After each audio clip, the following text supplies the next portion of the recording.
Olá, sejam todos muito bem-vindos a mais um episódio do podcast Ponto de Encontro. Eu sou André Luiz Oliveira. Você sabe que aqui a cada episódio tem um bate-papo com muita informação, muito conhecimento, muito enriquecedor, um bate-papo que muitas vezes é de utilidade pública e hoje não vai ser diferente. Esse bate-papo aqui vai trazer um conhecimento para você que talvez você ainda não saiba, ou se você sabe muito pouco de algo que eu tenho certeza que mais cedo ou mais tarde vai dominar o mundo. Será mesmo? Então fica aqui até o final que você vai pelo menos ter uma breve noção do que é que eu vou falar junto com o meu convidado. Mas antes de tudo, vou pedir para vocês que está chegando aqui pela primeira vez, se inscreva aqui no nosso canal. É um prazer enorme recebê-lo, ainda mais se for pela primeira vez. Poxa, seja muito bem-vindo.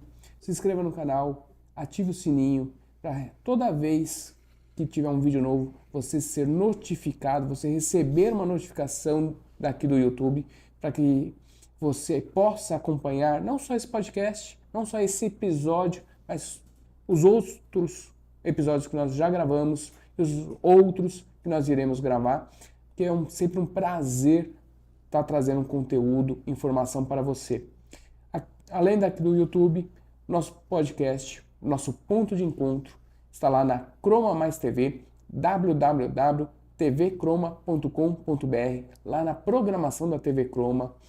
Acessem, é uma TV, é uma web TV, que ela está em diversas EPTVs, está em diversos estados e também está lá na Angola. Então, você que está nos assistindo de Angola, seja muito bem-vindo. Angola Cable, você que está pela Angola Cable, seja muito bem-vindo. Nosso podcast também está nas plataformas de podcast, Spotify, Deezer, entre outras. E os cortes depois vão lá para as minhas redes sociais, @André Luiz Oliveira Oficial. E o nosso bate-papo hoje vai ser sobre um assunto muito interessante. Nós vamos falar de tecnologia. Imagine um mundo onde os contratos são analisados em minutos, petições são redigidas automaticamente e decisões jurídicas podem ser previstas com precisão antes mesmo de chegar ao tribunal. Parece cena de ficção científica, igual esse nosso cenário de hoje. Pois saiba que essa realidade está cada vez mais presente na advocacia, no sistema judiciário e no seu dia a dia. A inteligência artificial não é apenas uma tendência passageira, mas uma força disruptiva que já está moldando o futuro do direito. Desde a automação de processos repetitivos até a criação de assistentes jurídicos 24/7, essa revolução tecnológica está redefinindo o que significa ser advogado, o que significa ser juiz, magistrado e o que significa ser pessoa e até mesmo clientes de serviços jurídicos. Mas com todo esse potencial surgem desafios, como equilibrar ética e eficiência, quem é responsável por uma decisão automatizada equivocada e como os operadores do direito podem se preparar para não apenas acompanhar, mas liderar essa transformação. No episódio de hoje, vamos mergulhar a fundo nesse universo, explorando as oportunidades e riscos que a IA traz para a prática jurídica. Fique conosco e descubra como essa revolução pode impactar o seu futuro. E para este bate-papo, hoje eu tenho um amigo que é especialista em inteligência artificial. Ele que é alguém que está na linha de frente da revolução digital no direito, um especialista com vasta experiência prática e acadêmica, que enxerga a tecnologia não como uma ameaça, mas como uma aliada estratégica para advogados, escritórios e tribunais. Com uma carreira que combina profundo conhecimento jurídico com uma visão inovadora sobre o uso da inteligência artificial, ele tem capacitado profissionais em todo o Brasil, não só advogados, mostrando como as ferramentas de IA podem otimizar tarefas rotineiras e transformar a maneira de atender clientes. Nosso convidado é uma figura que não apenas acompanha o avanço da tecnologia no setor, mas molda o futuro da profissão, ensinando como automatizar processos, criar assistentes jurídicos e utilizar recursos da IA com segurança e ética. Entre aulas, mentorias e consultorias, ele demonstra que quem adotar essa inovação agora não só está preparado para o futuro, mas se destacará no mercado competitivo. Hoje eu tenho a honra de receber Dr. Túlio Belchior Mano da Silveira. Tudo bem, doutor? Rapaz, agora eu me senti totalmente prestigiado. Nem na TV Justiça você tem uma apresentação dessa, né? Nossa, nossa, eu fiquei agora aqui. Eu tava até pensando assim, né? Nossa, sou eu? Sim, é Meu querido, muito você. obrigado pelo convite. É, agradeço demais suas palavras. Elas refletem a tua generosidade como pessoa, como amigo. E acima disso, a gente está sempre buscando trazer algo para que agregue valor para a atividade humana. Não só profissional, mas a atividade humana em si, né? A própria existência da pessoa e como é que ela pode usufruir desse momento disruptivo que nós estamos vivenciando. Então, muito obrigado pelas suas palavras. Eu as recebo com muita gratidão. E é uma honra, de novo, estar aqui e estarei quantas e tantas vezes você me convidar. Quero deixar aqui meu abraço para o Marquinhos, né? Que está aqui nos bastidores. Sem ele, isso aqui não seria Não possível, acontece. né? Então, Marquinhos, meu abraço fraternal, hein? E, Túlio, você é um cara extraordinário que toda vez que eu te ouço falar sobre inteligência artificial, claro, você não fala só de inteligência, você é um expert em licitações também. Mas já há algum tempo você vem se dedicando a essas questões de tecnologias. Para quem está nos assistindo, fala um pouquinho, como é que começou o advogado Túlio a se interessar pela tecnologia? Isso foi antes de ser advogado, depois? Ou se misturou tudo? É uma história bem engraçada, viu, André? Porque em 1993 eu concluí o ensino médio e a pressão era muito grande. Você precisa ir para a faculdade. Você precisa ir para a faculdade. E aí, naquele momento, eu tinha 17 anos. E o que um jovem de 17 anos, no começo da década de 90, né, podia pensar em fazer? Quais eram as oportunidades? Naquele momento, eu já trabalhava em um escritório de contabilidade. Tá? Mas eu era office boy, fazia serviços gerais, não era nada, não tinha nada de glamuroso, né? Mas eu trabalhava já nessa época. E eu fiquei entre fazer direito e ciência da computação. Mamãe falava assim: faz ciência da computação, faz ciência da computação, não vai fazer direito. E meu pai falava assim: não, faz ciência da computação. Porque naquele momento, a engenharia da computação, ciência da computação, já era uma formação extraordinária. Era aquele ditado: a profissão do futuro é programador, a profissão do futuro é ciência da computação. Mas o Túlio, jovem, né, imaturo naquela ocasião, fez o quê? Prestou ciência da computação. Eu fui, me inscrevi em Direito. Uma semana antes de prestar a faculdade de Direito em São Carlos, eu recebi a notícia de que passei em ciência da computação, que fui aprovado em ciência da computação. E naquele momento, mamãe falou assim: não precisa fazer o vestibular de Direito, faz ciência da computação. Eu falei: tá certo. E aqui fica uma dica para quem está nos assistindo: ouça o seu pai e a sua mãe. A experiência deles tem um peso enorme. Tá?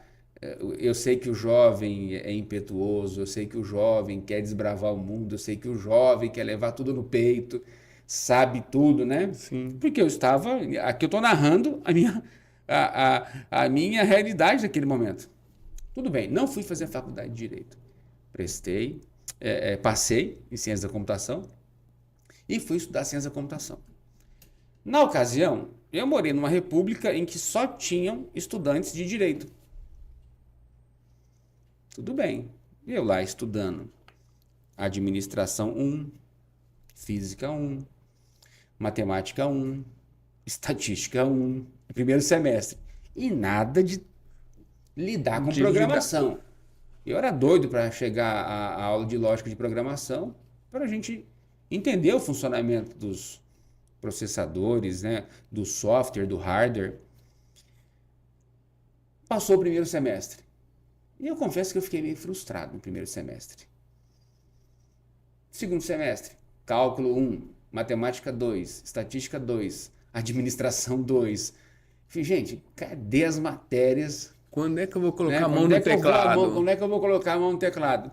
E aí surgiu a oportunidade de cursar uma disciplina complementar, aqui no segundo semestre, que a gente começou a trabalhar um desenvolvimento incipiente em linguagem de programação. Mas coisa básica, coisa bem é o dito basic mesmo.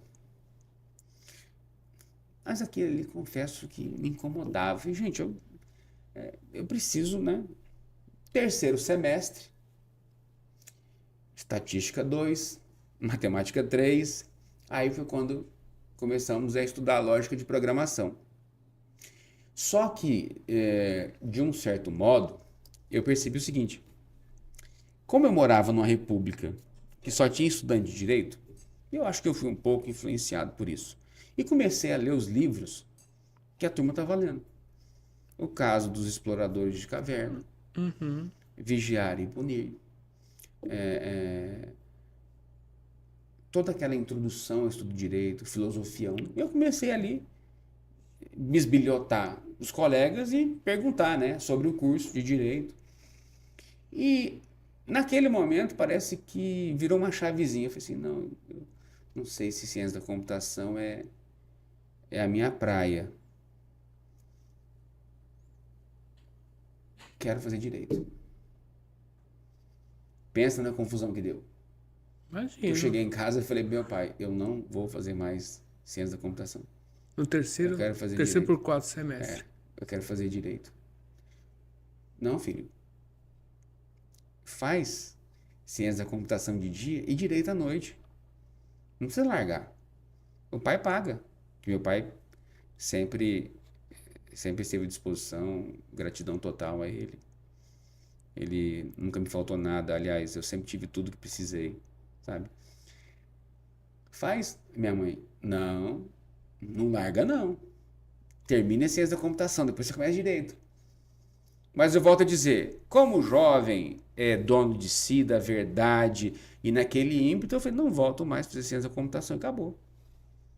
E não tinha quem fizesse eu voltar a fazer ciência da computação.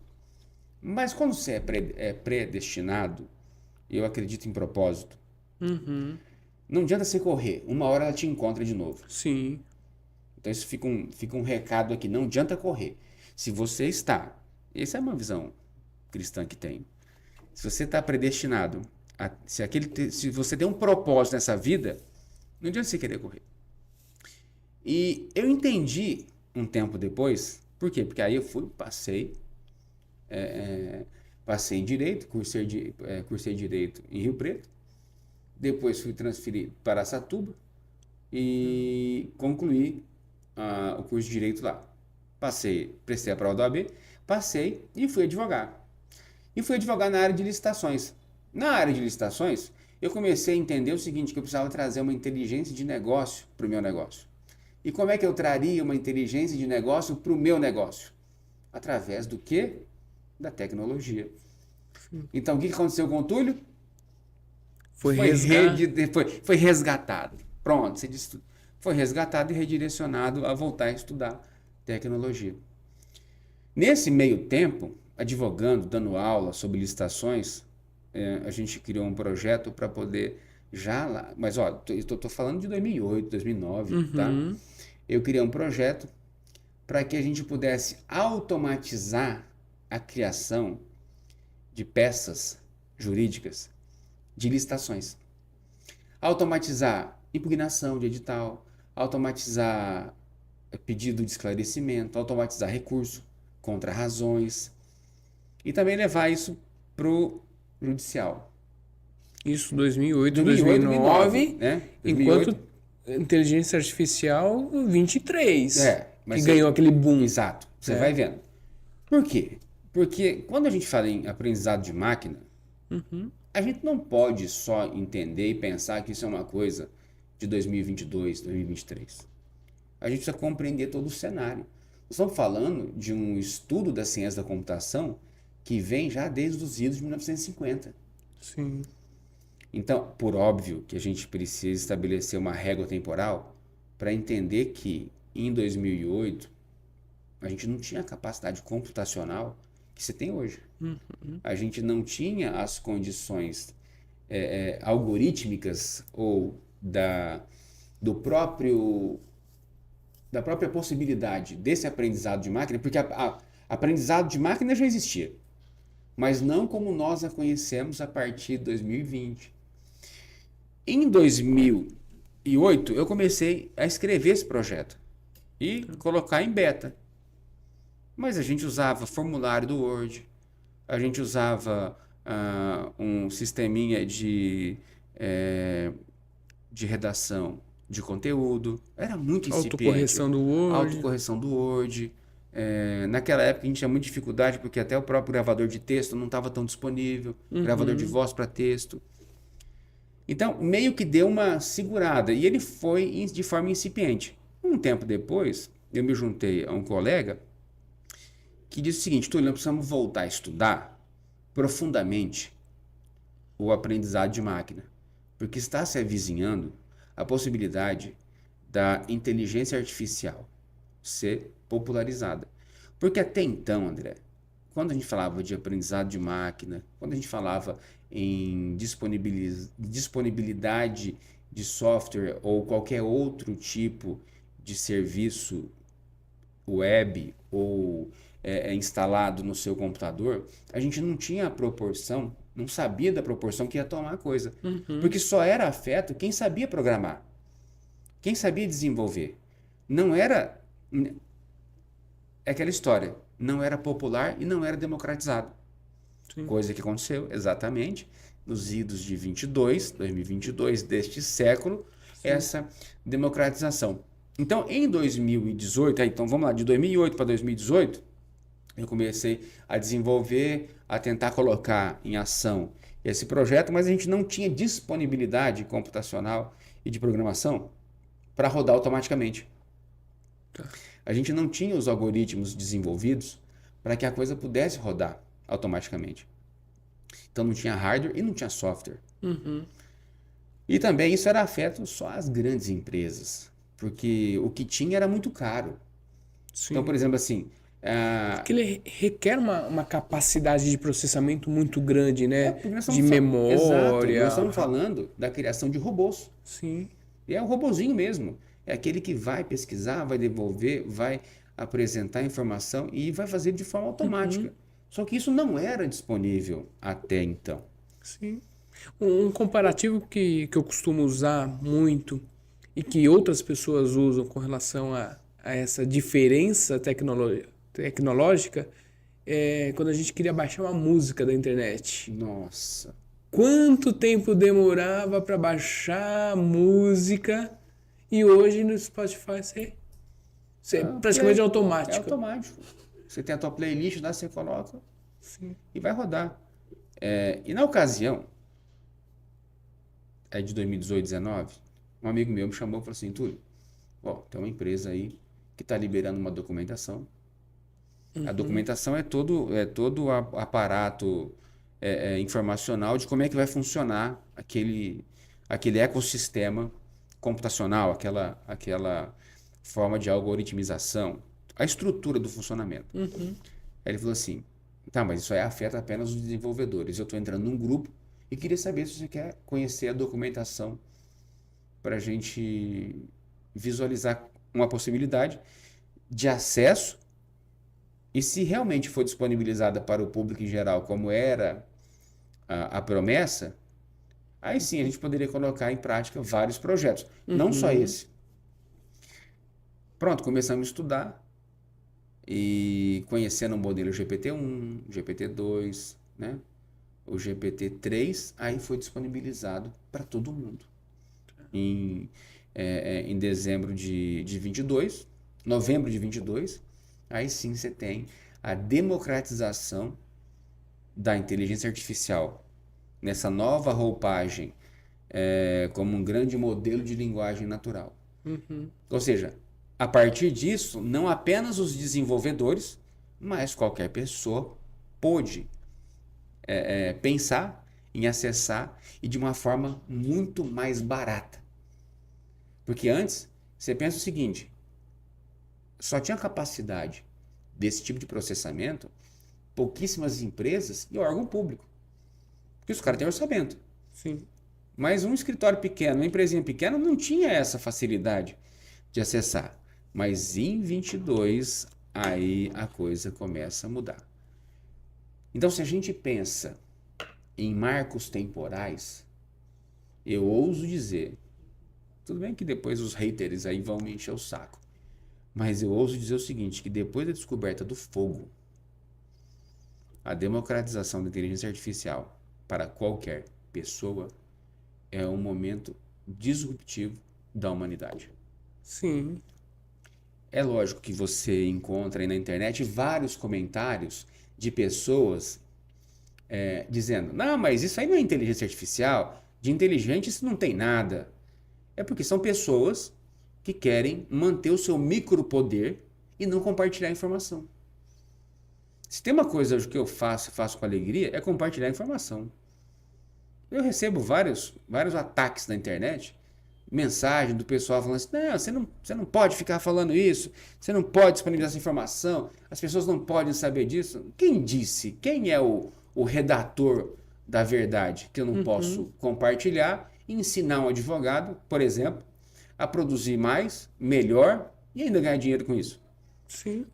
Quem disse que eu não posso ajudar um empresário a criar um chatbot de atendimento para que ele possa se ocupar de outras atividades estratégicas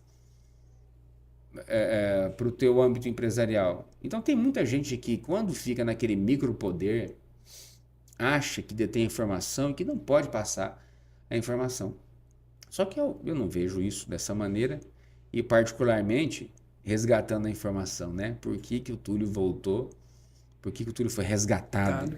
Dado. Foi justamente porque eu senti que era um momento de retomar e de forma muito a trazer uma inflexão na minha vida profissional, na minha vida pessoal, eu entendi que realmente mamãe tinha razão, papai tinha razão, mas é aquela história, eu nem me arrependo, porque eu sou o que sou hoje pelas decisões que eu tomei, né? Em 2015 eu concluí o mestrado em Direito Internacional, e eu passei a perspectiva de analisar o Tratado Plurilateral de Compras Públicas da OMC e adesão do Brasil. E recentemente resolvi fazer doutorado. Fiz a prova na FADISP, fui aprovado. Já estou no segundo ano, faltam 2 anos já para eu concluir minha tese. Bacana. E essa interação acadêmica me deu muita oportunidade de visualizar as possibilidades que a inteligência artificial hoje está atuando no campo jurídico. Sim. Porque, veja, estou fazendo doutorado em Direito, Uhum. só que a hipótese central do meu problema é o seguinte, não se trata de quando, mas de como seremos julgados por robôs. E a coisa mais interessante que a gente percebe é como o mundo está avançando em termos de tecnologia aplicado à ciência jurídica. Tecnologia aplicada ao direito. Sim. Tecnologia aplicada ao sistema de justiça. Assim, algumas ponderações, né, Túlio? Primeiro, na verdade, Então a foi tecnologia. por isso que eu cheguei aqui. Entendeu? A tecnologia nunca te abandonou, na Não, verdade. nunca me abandonou. Sempre teve ali Flerte. aquele flerte, né? Mesmo você deixando de estudar a ciência da computação, estava ali no direito, mas sempre ali flertando com a tecnologia, com a ciência da computação, porque só quem está muito próximo do noticiário, desse mundo, é que teve acesso a essa informação do GPT-1, do GPT-2. Pessoas que não estavam tão familiarizadas com tecnologia. Eu mesmo era um que, para mim, né, o GPT saiu lá em dezembro. Não acompanhei esse pré. Isso é muito bacana. O, quando a gente. É aquela questão da oportunidade, né? E eu sou da seguinte situação: se não fere a lei, a moral e os bons costumes, tá? Eu sempre direi sim para a oportunidade. Mas se ferir a lei, a moral e os bons costumes, eu vou dizer não para a oportunidade. E quando me chegou essa oportunidade de analisar com os desenvolvedores, eu falei, puxa, eu preciso entender, eu preciso ver e perceber como é que vai estar daqui 5 anos. Como é que serão as oportunidades daqui 5 anos?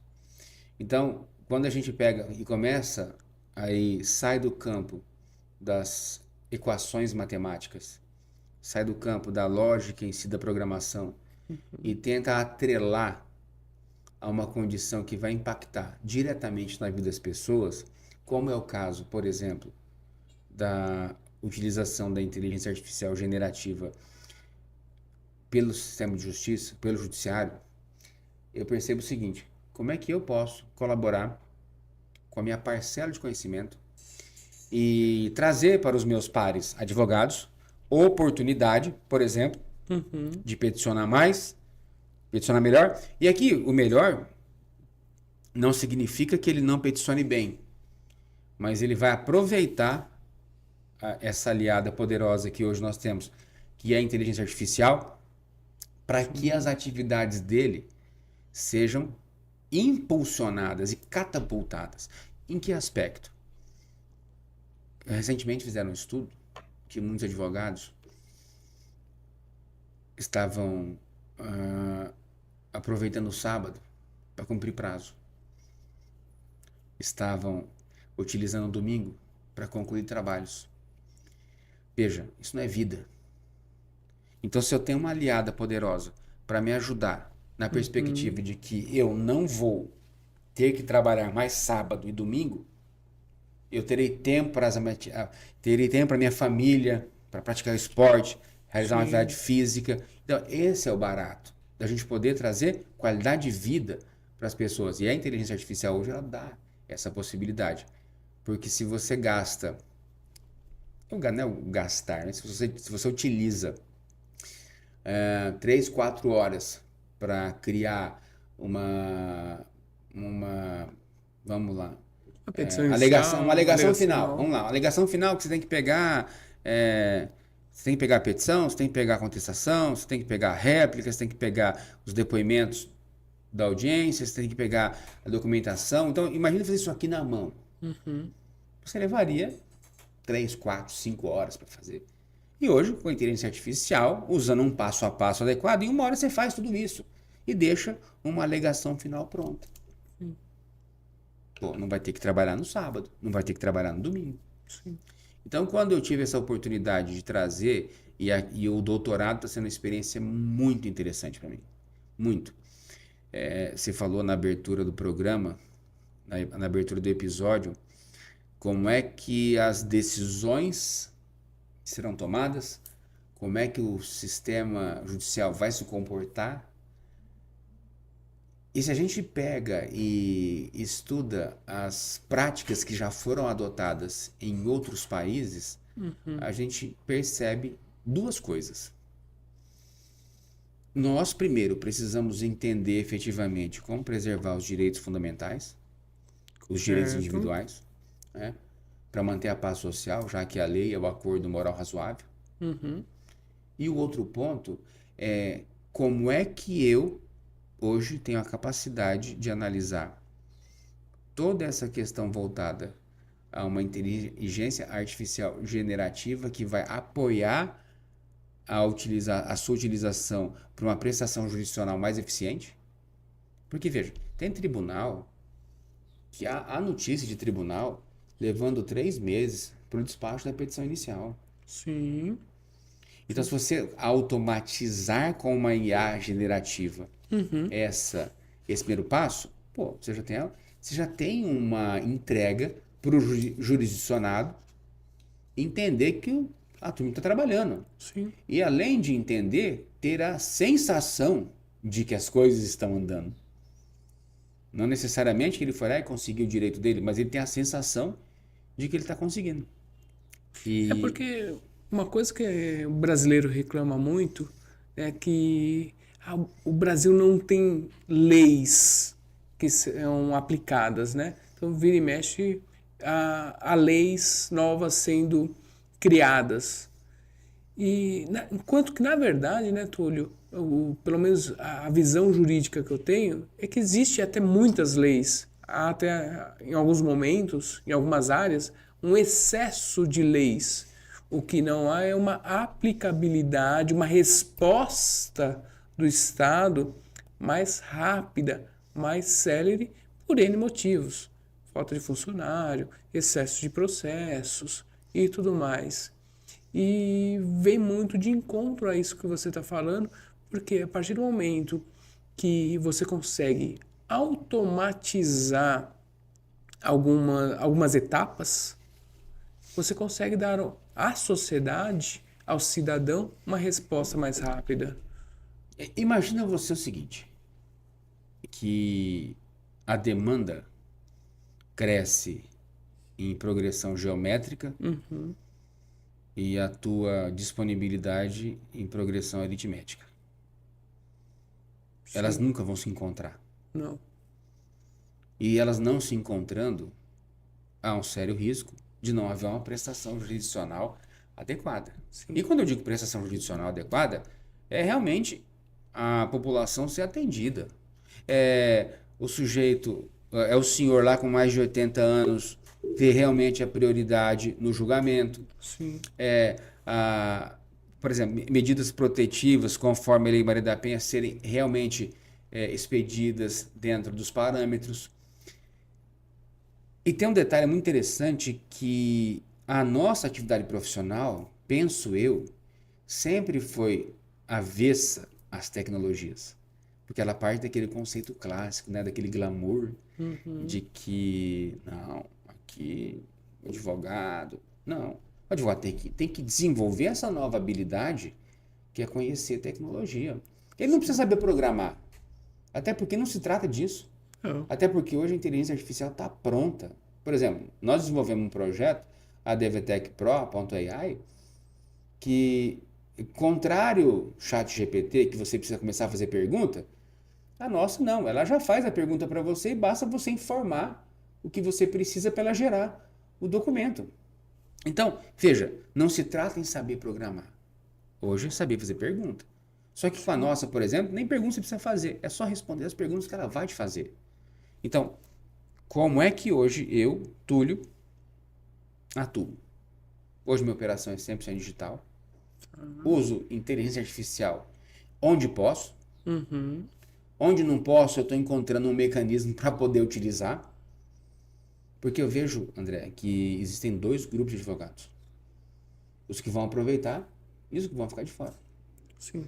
Então, me relacionando com a turma do doutorado, com os doutores, com os PhDs, com os pós-doutores, ali são mentes brilhantes. Eu participo de um projeto, eu participo de um núcleo de estudos que se chama IDEA, Instituto de Direito e Inteligência Artificial. Só mente brilhante. É só gente fora da curva. Assim, aquela máxima de que se eu for a pessoa mais inteligente na mesa, eu tô no lugar errado, se aplica a esse grupo, porque eu tô no grupo certo. Só tem mente brilhante. No doutorado, só gente brilhante, só professor brilhante. E o que que me faz resgatar o meu ânimo diário para poder aplicar na advocacia e colaborar com o sistema de justiça? Semana passada a gente estava lendo um artigo interessante sobre um projeto chamado Compass, no estado de Wisconsin, nos Estados Unidos. Aquele tipo de projeto reflete justamente o que nós não podemos fazer no Brasil. Porque lá ele adotava um algoritmo para fazer uma análise de probabilidade de reincidência do indivíduo. Ou seja, não, você vai ficar preso porque você tem... há uma probabilidade de você ser reincidente. Veja. Você cometer um novo crime. Há a probabilidade de você cometer um novo crime. Ou seja, é uma minority report da vida real.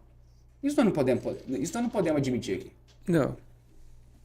Aí se você fala, nós temos leis. Tem um monte de lei, André. Sim. Agora, realmente, a legislação precisa ser aplicada.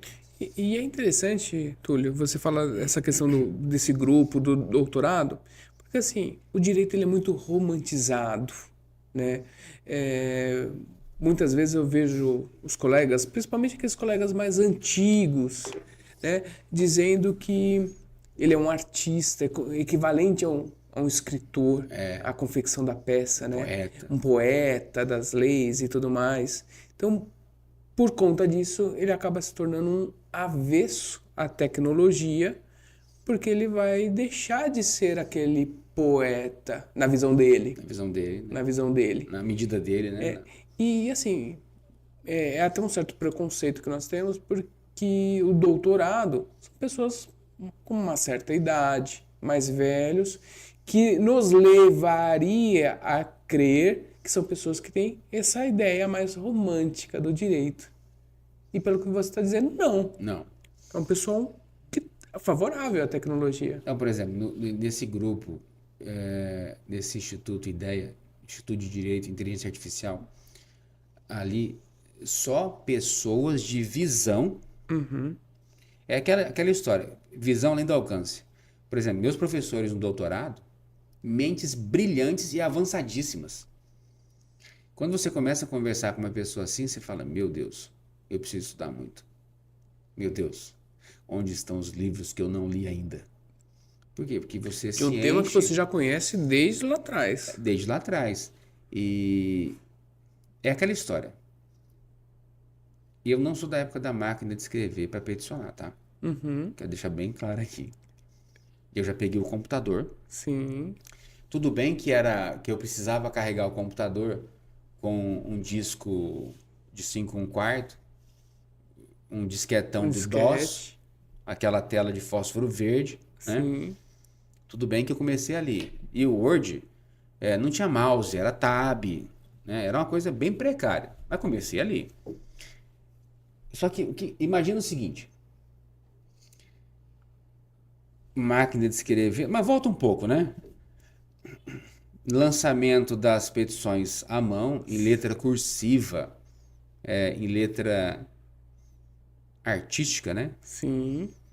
Aí depois você passa para a máquina de escrever.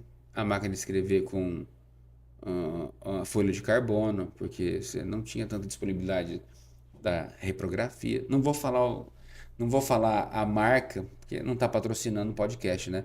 Sim. Então era cópia reprográfica. Você não tinha tanta disponibilidade de cópias reprográficas. Então você usava o carbono. Para depois passar a usar o computador, as impressoras matriciais, depois as já de tinta, depois a laser. E hoje, para que papel? Né? Então tudo digitalizado. Sim.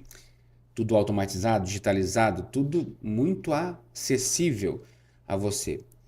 Aí você fica pensando o seguinte: existem pessoas hoje que condenam o uso da inteligência artificial porque dizem elas que, em tese, ela ocupará o espaço de um profissional. Eu não estou dizendo que algumas profissões irão migrar para outros estágios. Não vou falar em extinção, vou falar de migração. Só que imagina o seguinte, quando Pascal inventou a calculadora. Imagina o preconceito que ele sofreu, dizendo o seguinte: nossa, a calculadora vai emburrecer a pessoa. A calculadora vai desprestigiar os cálculos que são feitos à mão. Sim. O É a trabalho mesma coisa. do matemático, do O trabalho do calculista. matemático, do calculista, do estatístico. Né? Então, imagina o que ele sofreu. É a mesma coisa que a gente passou quando passou do processo físico para o processo digital. Sim. E aí, hoje, quando você encara a inteligência artificial e ainda renega a existência dela, você está dando burro em pão de faca. Vai me dizer que hoje você não usa uma calculadora. Você só usa uma calculadora porque o Pascal lá atrás inventou a calculadora e disponibilizaram para o mercado. Pior, você não usa a calculadora, você usa a calculadora do celular. Pronto. Olha a evolução. Que o celular foi lá e juntou a calculadora, juntou o GPS, juntou o radinho de pilha, juntou tudo. Então aqui, ó, hoje, nesse pequeno aparelho aqui, nós temos tudo. Sim. Pô, praticamente a gente não consegue imprimir dinheiro aqui ainda, né? Ainda não, mas já consegue receber. Não consegue receber, pagar. Você não precisa ir mais. Então esse nosso mundo a nossa virtual, carteira está entrando dentro do celular. A nossa carteira está aqui. Porque os documentos já tem toda a versão digital. Habilitação, RG, CPF, a carteira da OAB. Sim. Então, título de eleitor. O título de eleitor. Então, hoje, quando a gente fala em tecnologia e disponibilização da inteligência artificial, quem disser que a gente não está vivendo um movimento disruptivo, está por fora, com todo respeito. Sim. E a gente não pode relegar isso. A gente não pode negar essa existência. Porque você imagina lá atrás se eu negasse a existência da calculadora. E não, continuamos com os calculistas, com os estatísticos, só que nós tivemos o quê? Sim. Um apoio significativo. Nós tivemos um apoio. Então, hoje a inteligência artificial, ela vem justamente para quê? Não para me substituir ou substituir você, mas para dar um apoio efetivo à nossa atividade. E quando eu falo isso, eu me refiro justamente na perspectiva do que a inteligência artificial proporcionou em termos de popularização. Hoje qualquer pessoa chega aqui, quer ver? Chega aqui,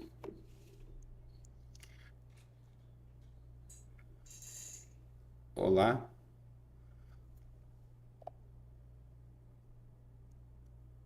olá, boa tarde, eu estou aqui no podcast Ponto de Encontro com o meu amigo André. Dê uma saudação especial para ele.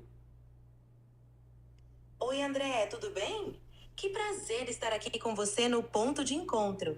Espero que a nossa conversa seja muito animada e cheia de bons momentos. Vamos lá! Olha isso, que incrível. Ó, hoje a gente está falando sobre inteligência artificial no sistema de justiça brasileiro e para a advocacia. Que recado você pode dar para os advogados? Olá, advogados e advogadas! A inteligência artificial está revolucionando a área jurídica, oferecendo ferramentas para otimizar processos, análise de dados e até mesmo prever decisões judiciais. Incorpore essa tecnologia ao seu dia a dia para ganhar eficiência e oferecer um serviço ainda melhor aos seus clientes. A IA não substitui o advogado, mas com certeza é uma aliada poderosa. Então manda um abraço para a audiência do André. Um grande abraço para todos os ouvintes do André. Foi ótimo falar com vocês sobre inteligência artificial e advocacia. Até a próxima. Muito obrigado pela tua participação. Foi um prazer. Obrigada pelo convite. Ô Marcos, lembrar da próxima vez a gente convidar a IA. A IA vai ser a convidada do podcast. Entendeu? Então é disso que se trata. É dessa disrupção. Quando eu digo isso, ó, sem brincadeira, eu me empolgo. Sim, Porque, eu veja, acho sensacional. por exemplo, a gente está aqui, está conversando, e tem algumas campanhas minhas rodando. Né? Campanha de marketing. Sim. Então, se lá no escritório a gente atende full service, né? Licitação é o carro-chefe, mas se alguém agora mandar uma mensagem para mim, no meu WhatsApp, vai ser atendido por uma inteligência artificial. Mas não é bot, não é URA, é IA generativa, que vai perguntar sobre licitação, ela vai responder. Ela não vai dar conselho jurídico, Sim. mas ela vai tirar pequenas dúvidas.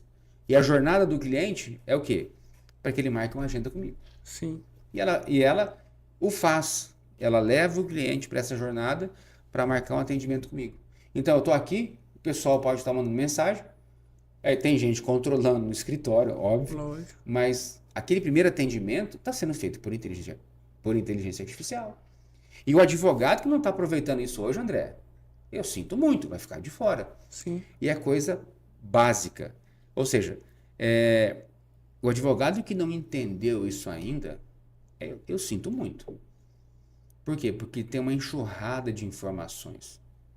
Tem uma enxurrada de disponibilidade de várias inteligências artificiais.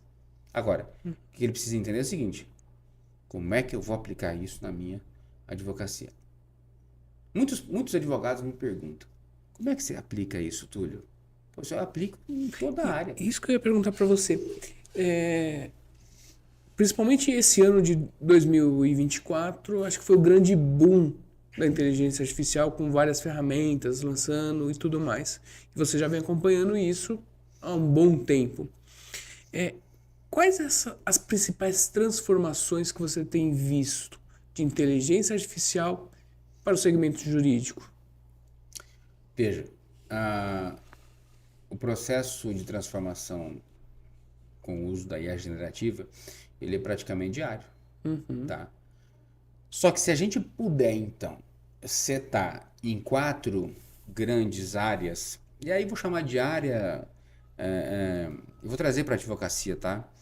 Vou te contar o meu dia a dia. Como é que eu faço o mapeamento de onde é que eu posso usar a inteligência artificial? Como eu posso, por exemplo, substituir um comportamento humano por um comportamento de IA? Primeiro ponto, tarefas repetitivas. Aquilo que uma pessoa faz de forma repetida, faz 1, 2, 3, 4, o atendimento é uma delas. Sim. Responder e-mail, criar peça. Ou seja, tarefas que são repetitivas, eu posso, no primeiro momento, já começar a migração do indivíduo pensante para uma inteligência artificial. Aí talvez você possa estar pensando: pô, e o que eu faço com essa pessoa humana? Eu trago ela para outra atividade dentro do meu escritório. Eu verifico o talento dela para ela gerir os atendimentos e não só realizá-los. Porque agora quem vai realizar é a inteligência artificial. Ela vai gerir. Ou seja, preservo o indivíduo, preservo a pessoa. Aqui não se trata de baratear despesa, de eliminar despesa, não. Se trata de você agir estrategicamente para entender o que pode ser feito. Então, como se fosse aquele trem que tem a funcionalidade dele automática, sozinha, mas tem um maquinista ali de olho. É a supervisão. A montadora de veículo, toda automatizada, mas tem o funcionário ali controlando os botões. Exato. A ideia é essa, controlando os botões. E então, dentro do escritório, então, quais são as áreas que hoje eu uso? Atendimento, captação de cliente, marketing jurídico, operação, no administrativo e no financeiro. Legal. Ou seja, de ponta a ponta hoje, eu uso inteligência artificial. Nessa perspectiva da gente utilizar todo esse aparato, todo esse artefato disponível, o que eu percebi? Que eu consigo melhorar a minha operação, mitigar eventuais erros e até evitá-los e ampliar a minha operação. Porque veja, e aí uma situação particular que ocorreu no escritório, não vou falar, por óbvio, o santo, mas eu posso contar o milagre, né? Editado esse, né? Conto o milagre, mas não conto o santo. Um cliente se divorciando. Então, foi lá, contratou o escritório para fazer o divórcio dele, né? Como não tinha filho, nem incapaz, fizemos o divórcio no cartório. Né? Fizemos o divórcio extrajudicial. E o mais interessante é o seguinte, assim, como é que eu posso aproveitar e oferecer para esse cliente um novo serviço? Porque no processo de vendas a gente tem o LTV, né? Sim. Que é o Lifetime Lifetime Value, Value. né? Então é o seguinte, ele já me pagou pelo divórcio, Que é a coisa mais difícil que o advogado tem de enxergar isso. enxergar isso. Olha a oportunidade que o advogado está tendo. Eu cheguei para a inteligência artificial e falei para ela o seguinte, peça aqui, ó. Cheguei para ela o seguinte, tem um cliente que se divorciou. Nessa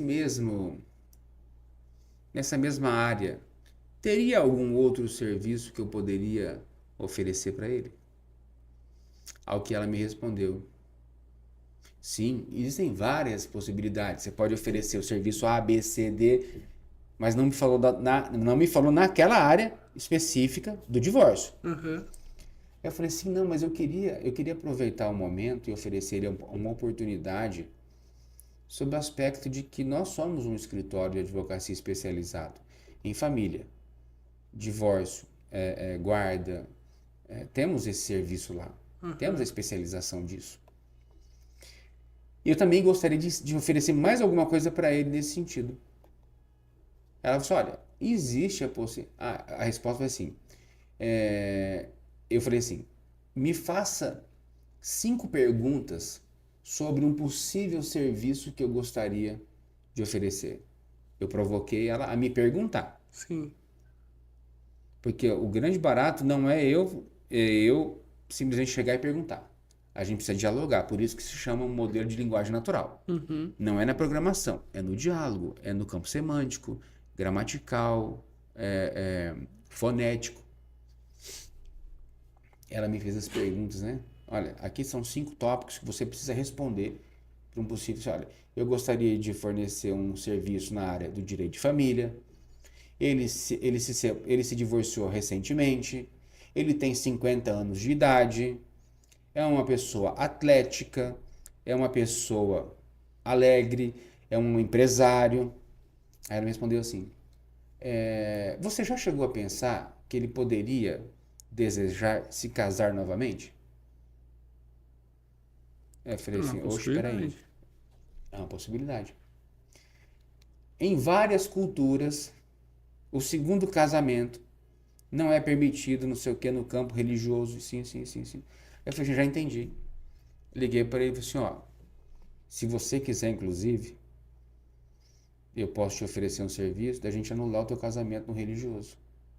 Olha só, dialogando com a inteligência artificial, ela me deu uma sacada para eu oferecer um novo serviço para ele.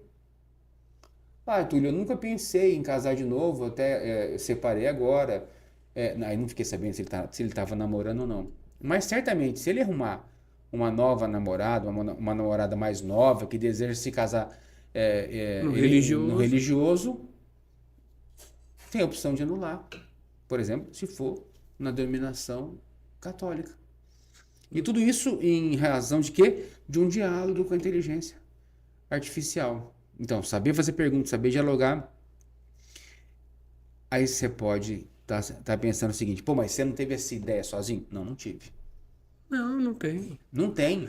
Porque a gente fica tão na rotina que a gente não pensa. E hoje com a IA eu consigo... Essa semana, Túlio, eu estava fazendo alegações finais de um processo que eu já tinha jogado a toalha. Já pelo andar da carruagem não ia dar bom esse processo. Mas resolvi usar a IA para me ajudar a fazer alegações finais. Túlio, ela foi por um caminho que até então eu não tinha pensado e comecei a olhar esse mesmo processo de uma forma diferente. Tanto é que agora eu tô até animado, achando que eu ia perder, agora de repente ela me deu uma esperança de que pode dar bom esse processo. Então assim, a IA, ela nos permite pensar além dos nossos próprios conhecimentos, né? Ela vai além da imaginação. Sim. Ela vai além do conhecimento. E uma coisa interessante, André, é que você é o advogado expert. Eu sou o advogado expert. Cabe a nós extrairmos o que ela tem de melhor. Extrair tudo que ela tem. Alguns advogados me mandam mensagem aqui, pô, eu tenho alguns haters. Ah, a IA não Mas funciona. o pessoal fala que quando você tem hater, é porque o negócio tá bom. Ah, é? É. Puta, tem uma meia dúzia de haters já me enchendo o saco. Tem hora que dá vontade de falar assim, meu, vai estudar, vai cuidar da vida, vai arrumar um problema pra você, me deixa em paz. Entendeu? E vira e mexe, eu recebo mensagem assim. Só que o sujeito não tem coragem de mandar no comentário, manda inbox. Uhum. Esse negócio de IA não funciona, eu já tentei. Aí teve um dia que um deles, peguei e falei assim, ó, passei um áudio. Falei assim, meu, você quer fazer uma call comigo? 30 minutos aqui, ó, sem compromisso, não vou te cobrar nada. Ah, não sei o que, não sei o que. 2 dias depois voltou a resposta. Eu topo. Marcão abriu o Zoom e fui dialogar com ele sobre inteligência artificial. No fim das contas, ficamos quase amigos. Olha aí. Porque ele falou assim, Túlio, você me fez refletir uma coisa que eu não tinha pensado. Eu sou o expert e preciso extrair dela o máximo, mas eu não estava sabendo extrair. Sim. E você, em 30 minutos, conseguiu abrir minha cabeça, metaforicamente, pronto. Sim. Tudo E bem, a agora- vontade era talvez dar uma machadada? Talvez. Não Mas- era cadeirada, né? Mas assim, é aquela história, né, meu? O que faz você perder teu réu primário, né? O meu temor a Deus. Porque tem hora que dá vontade de perder o réu primário, né? Com algumas pessoas. Mas nessa, eu, graças a Deus, consegui converter um. Pô, tô satisfeito. Porque até então aquele caso era um caso perdido. Sim. Por quê? Ele já tinha uma predisposição a não aceitar a IA. Ele já tinha uma predisposição estabelecida de um preconceito de que a IA não era para ele. De que ele não estava sabendo fazer pergunta. E quando ele imaginou não sei fazer pergunta, o que ele fez? A IA não presta. A IA não funciona. Uhum. Na verdade, não é assim. Sim. Aí eu fui lá e consegui converter. Converti um. Aí quase que a gente ficou amigo, né? Mas não ficou. Mas assim, eu consegui mostrar para ele, não que ele estava errado, mas que ele tinha que olhar por um novo prisma. Sim. Ele tinha que entender e observar que nessa jornada de você sair do antigo e ir para o novo, pode causar um certo receio. Pode dar um medinho, né? Pode. Porra, é novo. Tem Tudo que é gente- novo. Tem muita gente que fala, IA não é pra mim. Tem muita gente que fala, tem muito advogado que fala, não vou conseguir. Eu falei, vai. Túlio, eu vou te falar, muita gente nova. Mais nova do que nós. Tem. Advogados, assim, recém-formados, que pegaram carteira agora, tem esse receio. Mas assim, Túlio, a gente costuma falar que os Estados Unidos está sempre, sei lá, 5 anos à frente do resto do mundo, do Brasil, né, em termos de tecnologia. Ou seja, quer ver o que vai ser tendência aqui no Brasil daqui 5 anos? Olha para os Estados Unidos hoje. Em termos de inteligência artificial, principalmente a inteligência aplicada ao setor jurídico, você tem olhado o que está sendo feito não só nos Estados Unidos, mas no mundo afora e comparado com o que está acontecendo aqui no Brasil? E o que você tem encontrado? Sobre a regulação da inteligência artificial. Esse é um assunto que está na crista da onda. Tá? O Congresso Nacional está discutindo o projeto de lei 2338. Recentemente realizou algumas audiências públicas. O CNJ está revisando a resolução 332. Também há 15 dias realizou 3 dias de audiência pública. Eu acompanhei as audiências pelo YouTube. E o que o Brasil está trazendo vai muito do modelo europeu. Em julho desse ano, a União Europeia regulamentou o uso da inteligência artificial naquele continente. Então, muito do que está se trazendo para o Brasil está vindo no modelo eurocêntrico, né? No modelo europeu. Só que a gente precisa entender o seguinte: o Brasil tem as suas características. O sistema judicial tem a sua particularidade. Nós estamos falando de um país em que existem milhares de processos judiciais ativos. Sim. Diferentemente dos Estados Unidos, que o próprio sistema de justiça lá prega uma fase pré-processual de conciliação, de transação. O que o nosso, ainda que a gente tente, não tem uma cultura. Recentemente o ministro Dias Toffoli falou assim, olha, um país que forma mais advogado do que engenheiro tem alguma coisa errada. É um país litigante, beligerante judicial ao extremo. Sim. Eu não tiro a razão dele, né? E nem vou entrar no mérito aqui. Só que há uma tendência da gente estabelecer o seguinte, uma proteção, tá? Só que essa proteção não pode ser exagerada de modo que impeça a inovação tecnológica. O Brasil não tem uma inteligência artificial genuinamente brasileira ainda. Não tem. Só que se regulamentarem de forma muito estreita, restritiva, vai perder a oportunidade da inovação tecnológica. Essa regulamentação quase que tirou a IA da Meta daqui do Brasil. A IA da Meta foi um assunto interessante porque ela atrasou a entrada no Brasil porque ela não estava de acordo com a LGPD. Ela teve que ajustar os termos de uso da LGPD para poder entrar no Brasil. Então ela meio que atrasou uns 3 a 4 meses, alguns dizem 6 meses, tá? Para poder ajustar os termos e condições de uso, porque o modelo estava capturando alguns dados para usar na sua base de treinamento que contrariam a LGPD. Porque como é que funciona uma inteligência artificial? Imagina o seguinte, um carro. Um carro sai da fábrica com todas as peças. A inteligência artificial sai já treinada. Então ela utilizou uma grande quantidade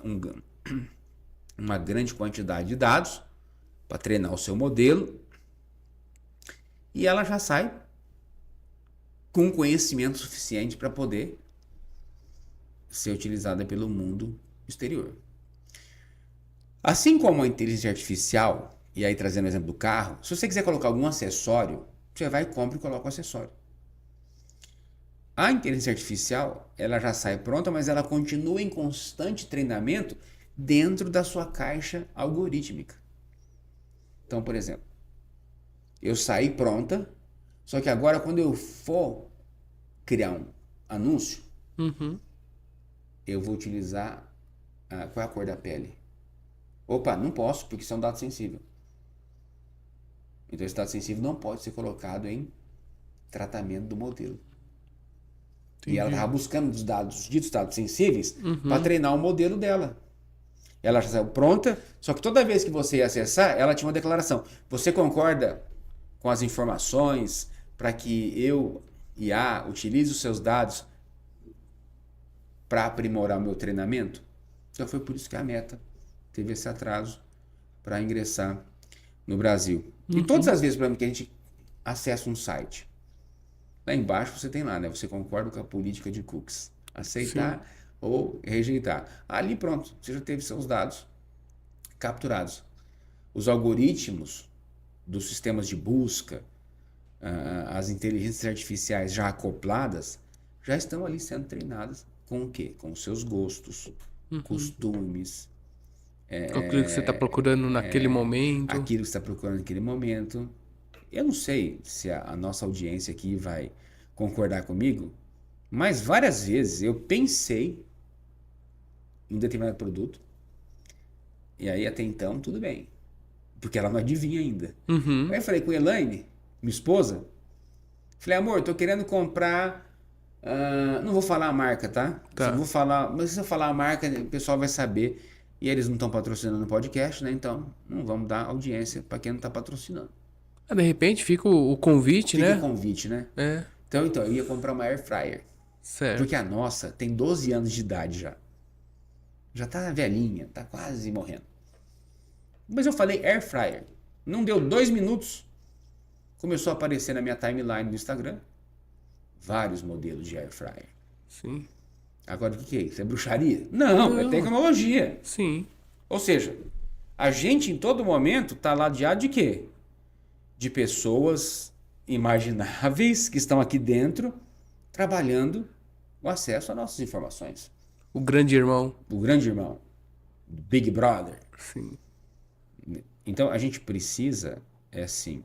E aí quando você pergunta a tendência lá fora, a última notícia que nós temos é o avanço, né, na criação do supercomputador. Recentemente a NVIDIA disponibilizou uma nota onde ela ligou o primeiro grande supercomputador, mas de mais a mais o que a gente está esperando é realmente saber se o supercomputador quântico vai ser possível, se vai ser possível, quando vai ser possível e quando ele vai ser acessível à população de maneira geral. Porque, segundo informações, esse supercomputador quântico atrelado ao hardware, atrelado ao software de inteligência artificial, diz que aí vai. Aí, assim, se você me perguntar o que esperar nos próximos 5 anos, eu não sei o que esperar daqui 3 meses, porque a capacidade tecnológica, computacional e de oportunidade está cada vez mais rápida, está cada vez mais ágil e sem a gente. É particularmente eu, tá? Então, quando a gente fala a gente, é muita gente, né? Mas eu, particularmente, o que esperar daqui 5 anos? Não, gente, vamos ver daqui 2, 3 meses, porque a coisa está acontecendo muito rápida. Sim. E a gente vive nesse microcosmos operacional onde o avanço é muito ágil. É ágil demais. Isso você vê assim, de dezembro de 22, quando a IA se popularizou, digamos assim, para hoje, outubro de 24, as alterações, as melhorias, os avanços que ela já é capaz de fazer é algo muito extraordinário, né? Mas assim, Túlio, queria saber de você o seguinte: a IA ela vai ser usada para melhorar o trabalho do advogado, utilizada para melhorar o trabalho dos juízes, desembargadores, ministros, do judiciário como um todo. Mas como é possível utilizar a IA sem comprometer a análise humana e sem comprometer principalmente a ética? Esse é um tema que merece muita reflexão. Pegando o caso do projeto Compass, no Wisconsin, onde ele fez uma análise preditiva da possibilidade de reincidência, a gente vê claramente um viés discriminatório. Então, hoje, qual é a grande discussão no campo acadêmico, no judiciário e nos estudos? O dito viés algorítmico. Se o algoritmo é uma grande quantidade de dados que foi pré-programada pelo homem, tá? Significa que eu ali coloquei informações, mas eu posso ter colocado anseios e desejos. Sim. Só que se isso for detectado como um viés discriminatório, a gente barra na ética voltada a um julgamento imparcial, que aí ele se tornaria parcial. Eu tenho outro caso interessantíssimo da polícia de Boston. Eles criaram um anticrime lá e nesse anticrime o reconhecimento facial com inteligência artificial só detectou uma camada vulnerável da sociedade e de determinados bairros daquela localidade. Olha o perigo. Então, se a pessoa tinha aquelas características, ela entrou no viés algorítmico, que é o viés discriminatório. Sim. Então, hoje, a grande discussão na própria resolução 332, na minuta de alteração da resolução 332 e no projeto de lei 2338, é garantir que não se tenha esse viés algorítmico para manter a imparcialidade e também que se garanta a transparência algorítmica e que se garanta a explicabilidade do algoritmo. Sim. Como é que funciona isso na prática? O algoritmo precisa ser suficientemente imparcial, não pode ter o viés. O algoritmo precisa ser transparente, de modo que permita uma auditoria. Uhum. E ele precisa ser explicável. E o explicável aqui é o seguinte: por que você mandou prender ou mandou soltar na sua decisão? Sim. Toda decisão judicial é motivada, certo? Correto. Perfeito. A decisão judicial do algoritmo também deve ser motivada e explicável. E aqui, quando eu falo explicável, é o seguinte: é justamente chegar no campo, no ponto, e dizer o seguinte: tá, por que você adotou essa decisão? Quais foram os fundamentos que você utilizou para chegar a essa conclusão? Quais regras axiológicas, quais regras hermenêuticas, quais regras filosóficas você aplicou? Você quer um exemplo? Sim. Nós precisamos entender o seguinte: eu sou um defensor assíduo da tecnologia. Só que os passos, quando nós entendemos, o passo a passo, quando você está tratando de direito indisponível, de um direito social, mas acima de tudo de um direito à liberdade, tem que tomar muito cuidado com a forma como isso vai ser programado. Então, se você pegar o 59 do Código Penal, deixa eu abrir aqui, porque esse é um tema de um artigo que eu estou escrevendo, tá? Porque justamente a gente fala dessa explicabilidade. Tá. Então, se eu pego lá o Código Penal, no artigo 59, fixação da pena. Certo. Então, se eu vou lá para o 59, o 59 diz assim: bom, a lei foi feita para ser consultada e não ser decorada, né? Sim. Da aplicação da pena. Artigo 59. Então, pensa um algoritmo decidindo sobre a fixação da pena de um condenado. Tá. Hoje, a fixação da pena é feita pelo juiz, Correto. de acordo com os critérios do 59. Mesmo no tribunal de júri, a pena é fixada pelo juiz. Exato, fixado pelo juiz. Aí você vem assim: o juiz. Aqui, por exemplo, a meu ver, que se a gente for pensar em aplicar a inteligência artificial aqui, a gente tem que haver uma alteração legislativa para cá. Tá. Porque até então eu entendo que é possível sim um despacho de uma petição inicial por inteligência artificial, porque o Código de Processo Civil já prevê a possibilidade dos atos judiciais serem praticados de forma eletrônica, de forma automatizada. Ok. Mas vamos aqui. Prevê, mas já está preparado, está adaptado? Essa é uma outra pergunta. Tudo bem. Aí nós estamos falando do Código Penal, que é de 43. O decreto É da década de é 40. da década de 40. Perfeito. Exato. Década de 40. Que década de 40, Era inimaginável, Meu- né? Pelo menos se chegar onde chegou, né? exatamente. Mas aí vem aqui, ó, 59. O juiz, atendendo à culpabilidade, aos antecedentes, à conduta social, à personalidade do agente, aos motivos, às circunstâncias e consequências do crime, bem como ao comportamento da vítima, estabelecerá, conforme necessário e suficiente, né, as penas.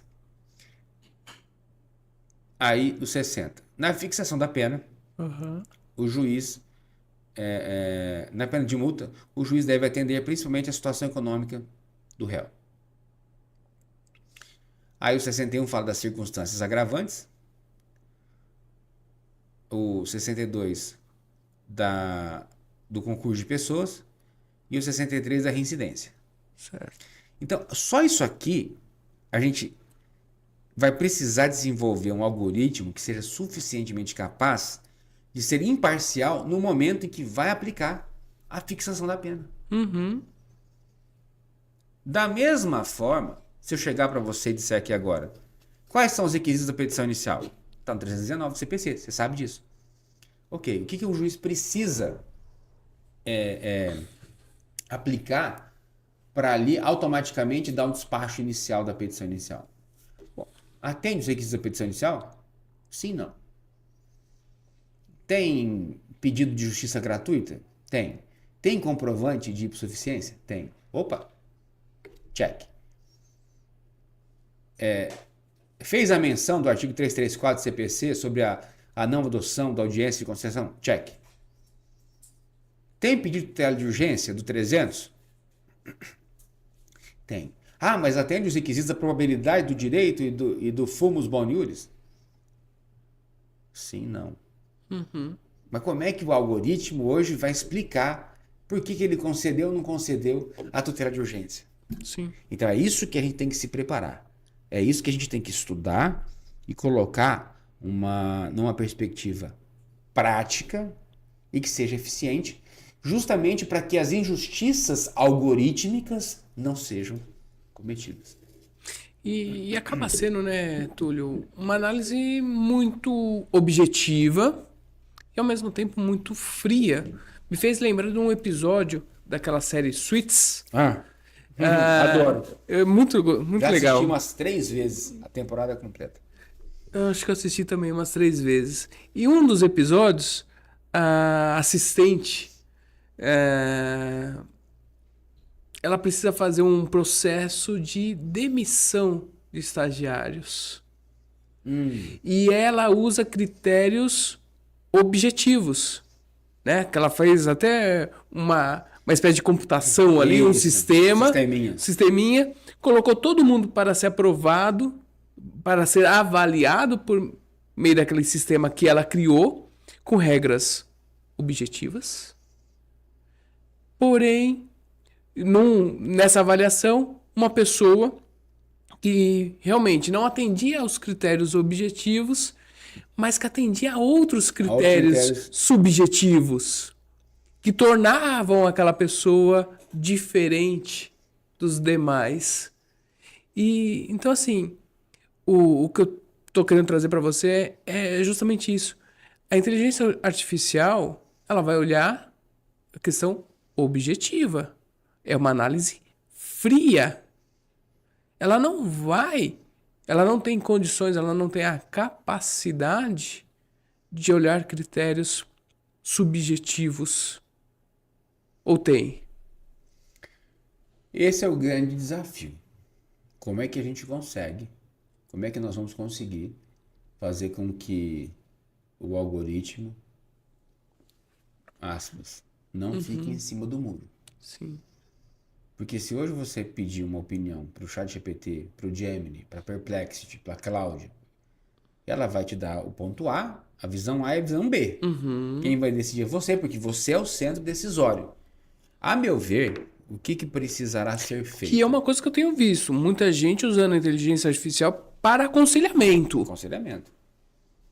E a gente sempre faz lembrar da Elisa. Nossa, a Elisa foi um sistema de pergunta e resposta, um sistema computacional que foi criado... Puxa, esqueci o nome agora do especialista que criou. É um professor no MIT, se não me engano, criou um sistema computacional chamado Elisa, que ajudava ele na atividade dele. Um dia ele chegou no consultório e viu a secretária se consultando com a Elisa. Ou seja, pedindo aconselhamento para a Elisa. Sim. Bom, é uma situação diferente, né? É uma situação estranha. Mas o que eu acredito que nós precisamos fazer? O que a gente vai precisar fazer? Tá? Eu ainda continuo defendendo que o centro decisório é humano. A IA apoia e o centro decisório é o indivíduo. Sim. A supervisão tem que ser feita por um indivíduo. E eu acredito que esse tom subjetivo venha a ser dado pelo indivíduo e não pela inteligência artificial. Porque ela vai, matematicamente, mediante as equações e as análises preditivas dela, ela vai chegar à conclusão, se sim ou se não, com um nível de explicabilidade adequado para poder justificar aquela decisão. E se for necessário incorporar requisitos que sejam subjetivos, a meu ver, a meu sentir, quem será capaz de fazê-lo é o indivíduo no momento da supervisão daquele ato. Porque hoje, qualquer pessoa precisa entender que a gente não pode pegar o resultado de uma IA e utilizar sem avaliar. Sim. Há um grande erro daquelas pessoas que entendem que eu posso simplesmente chegar aqui, utilizar a inteligência artificial e sequer olhar o resultado dela. Recentemente foi relatado na imprensa que um juiz usou o ChatGPT para sentenciar e ele inventou jurisprudência. E essa não é nova, porque ele já fazia isso. Agora, não é recriminar o ChatGPT porque ele inventou jurisprudência. É o usuário entender por que ele inventou jurisprudência. E por que ele inventou? Primeiro, porque ele não tem acesso ao banco de dados públicos com essa informação. Segundo, em algum momento da vida dele, vamos colocar da vida algorítmica dele, ele acessou um front-end de um sistema de pesquisa de jurisprudência que está disponível na internet. Sim. Em algum momento ele foi lá e viu uma jurisprudência. E aí, quando você perguntou para ele, você não, no caso, o profissional, ele lembrou da estrutura da jurisprudência. Aí o que ele fez? Como ele é generativo, pré-treinado e transforma, ele gera, pensa, analisa comportamento, analisa informação, é pré-treinado com base nisso e consegue transformar aquele raciocínio prévio em uma resposta que seja adequada para a tua demanda, para a tua solicitação. Então, quando ele foi lá, lembrou da estrutura da jurisprudência, ele falou assim, não vou deixar o sujeito sem resposta. Ele vem e entrega uma jurisprudência com ementa, com resumo, com os dados do julgado, e você fala, nossa, que milagre. Não, mas ele inventou. Sim. Porque não tinha acesso. Mas porque lembrou daquela estrutura. Então, é fundamental, eu ia dizer é crucial, mas esse termo crucial é muito ChatGPT. Esse termo, porra, você pode pegar um texto que tem lá crucial, é muito cara de ChatGPT. Então é fundamental que todo usuário entenda que avaliar o resultado vai livrá-lo de muita confusão. Sim. Usou, obteve o resultado, avalia se é aquilo realmente. Porque já aconteceu comigo, de eu pedir um artigo da Lei 8666 e ele mandar outro artigo. E eu falei assim, eu quero sobre o artigo relativo ao princípio da vinculação instrumento convocatório. Eu sei que estava no artigo 41 da Lei 8666. Aí ele mandou lá um artigo, eu falei, não senhor, não é esse artigo. Ô amado mestre, meu querido não disse isso. Pediu desculpa. Sim. Aí apresentou o artigo 41. Ou seja, ela também comete falhas. Lógico. Ela também comete erros. E imagina se eu não tivesse avaliado a vergonha que eu não teria passado. Sim. Ou seja, passaria vergonha a crédito, a débito, de várias maneiras. Sim. Então, fica aqui o alerta. Toda vez que você for utilizar qualquer inteligência artificial, qualquer, tem que avaliar o resultado. E lembrando que se for no campo das ciências jurídicas, se for na advocacia, o expert é o advogado. Sim. O advogado é o centro decisório, é o centro da supervisão. E, Túlio, esse bate-papo aqui tá sensacional, tá maravilhoso. Eu ficaria aqui contigo horas e horas, porque é um assunto que eu gosto, é um assunto que me interessa muito. Quem está nos assistindo também, Quanto tenho tempo certeza. Quanto Eu tempo? nem quero saber. Não, sabe por quê? Porque eu costumo dizer o seguinte, com algumas pessoas a gente perde tempo. Sim. E com outras a gente perde a noção do tempo. Eu já perdi, Eu já perdi a perdi. noção do tempo aqui. Olha, eu acho que tem uma meia hora, tem uma meia hora que o Marcos me falou 10 minutos faltando. Tem uma meia hora. Mas assim, pra gente finalizar, quem está nos assistindo, quem está nos ouvindo, que adorou esse bate-papo e quer conhecer, quer dar os primeiros passos no GPT, quer saber como funciona. Quais são os primeiros passos? O que essa pessoa pode, assim, falar? Esse é o ponto inicial. Primeiro ponto, André. Seguir o meu perfil no Instagram. Então aproveita e já passa. Qual que é o teu perfil? @advogado Túlio Silveira. Você já deu like nesse vídeo? Você já se inscreveu nesse canal? Então aproveita, dá um like, se inscreva nesse canal e depois você vai lá para o Instagram e segue o perfil Advogado Túlio Silveira. Esse é o primeiro passo. Perfeito. O segundo passo é ir e se inscrever no meu canal.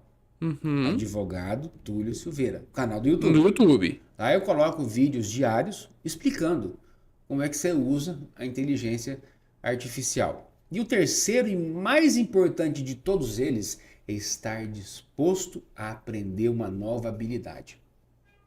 Essa habilidade é a habilidade de você compreender o uso da inteligência artificial. E um quarto, não menos importante que todos os outros, é se jogar. Começar. Abre lá, chatgpt.com. É o mais famoso, é o mais popular. Não precisa pagar nada, você tem acesso ao ChatGPT gratuitamente. Inclusive, se você quiser nem se cadastrar hoje, você pode usar sem se cadastrar. É claro que tem algumas limitações. Sim. Mas se você não quiser assinar o ChatGPT, lembrando, eu não ganho nada da OpenAI para fazer propaganda do ChatGPT, tá? Não ganho nada. Inclusive, se a OpenAI quiser uma parceria, estou à disposição. Sim. E, Túlio, Nesse passo, vai lá, converse com a IA, bate um papo, se abre. Coloca a tua angústia como advogado, como advogada. Ali, quando eu uso o termo se joga, abra o coração para uma nova experiência. Sim.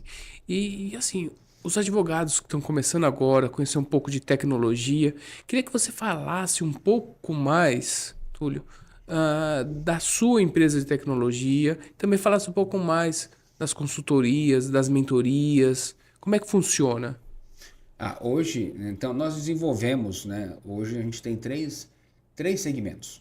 Tá. Eu tenho o segmento da advocacia, o escritório full service, 100% digital. Nós temos uma empresa de educação e nós temos uma startup de tecnologia.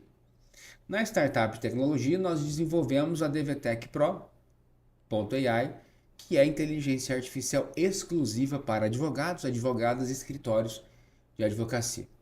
Inclusive, quem quiser conhecer, nós temos o blog ADVTech, que é blog.advtech, o tech de tecnologia com CH, blog.advtechpro.ai, blog.advtechpro.ai.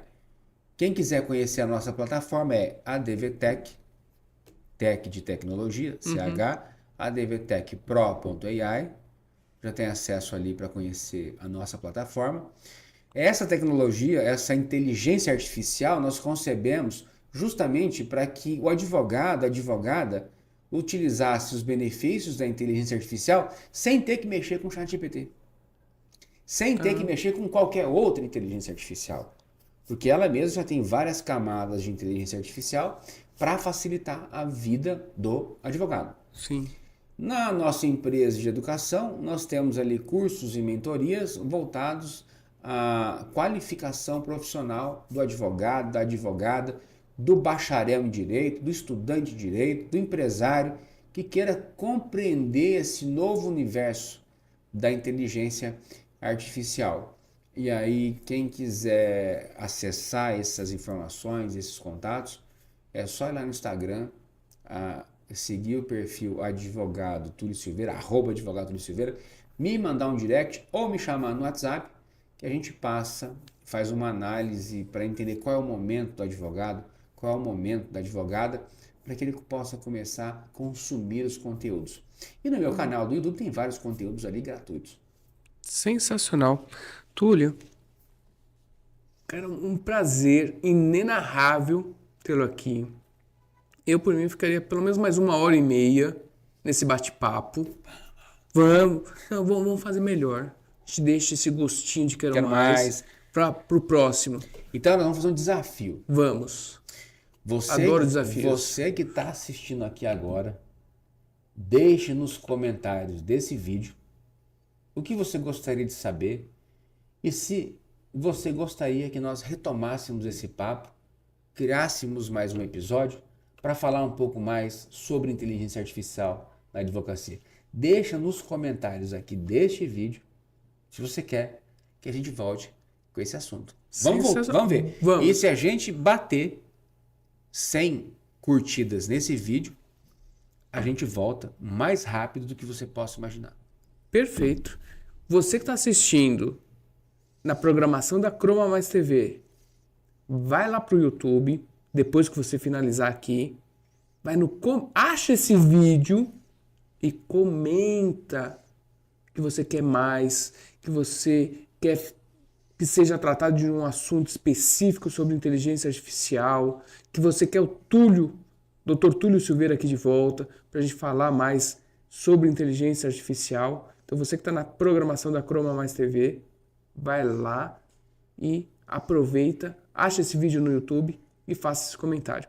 Dr. Túlio, sem palavras, agradeço demais e eu tenho certeza que o pessoal vai comentar e vai querer você aqui de volta. André,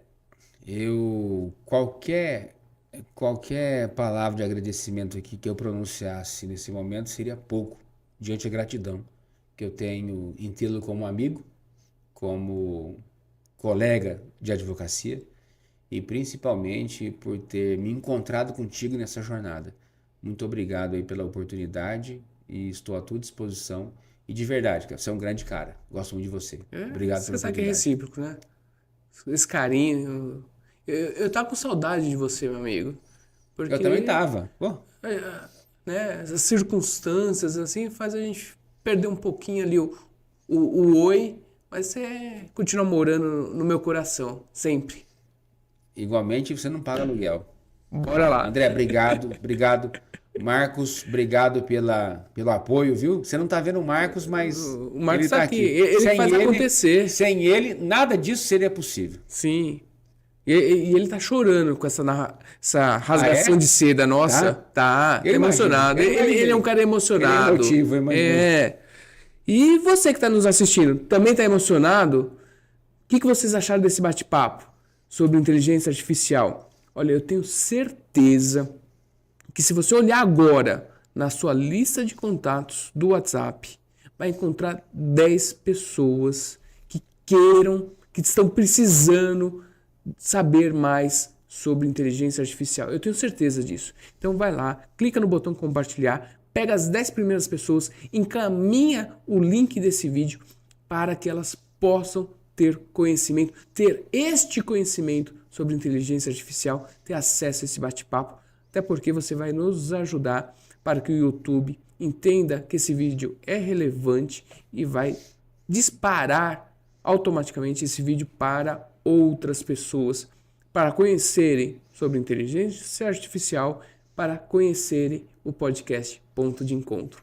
Então, para você que está chegando agora, seja muito bem-vindo, se inscreva no nosso canal, curta, comentem, até para que o Dr. Túlio volte aqui no próximo episódio. E também tire suas dúvidas, deixe suas dúvidas. Caso eu vou responder todas as dúvidas, e caso aquela dúvida que eu não consiga responder, eu encaminho para o Dr. Túlio, que ele vai responder com um grande prazer. Não deixa de seguir o nosso canal aqui, as minhas redes sociais, as redes sociais do Dr. Túlio, e espero vocês até o próximo episódio.